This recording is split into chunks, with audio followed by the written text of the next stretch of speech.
Another one na hiningi ko sa Diyos. Sabi ko, Panginoon, gusto kong maging courage. Gusto kong maging matapang. Sabi ko sa Lord.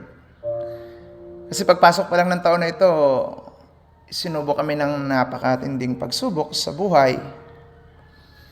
And then sabi ko lang sa Lord, Panginoon, gusto ko pong maging matapang.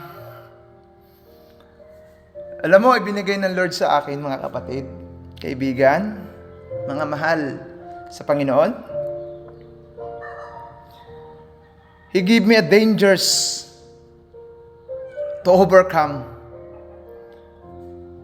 Nung hiningi ko yung courage sa Lord, nailagay ako dun sa panganib. Namuntikan pang yung panganib na yan,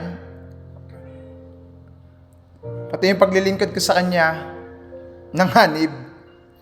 Pero sabi ng Panginoon, di ba gusto mong maging courage? Ilalagay kita dyan, in dangers. Learn how to overcome.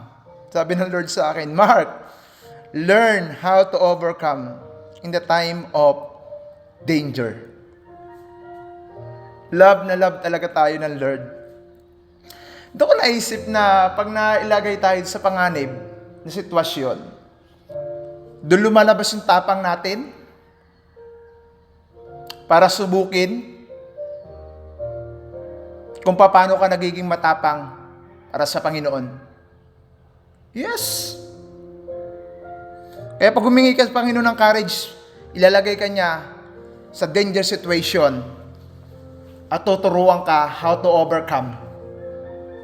Tuturuan ka kung paano ka magiging matapang na harapin iyon.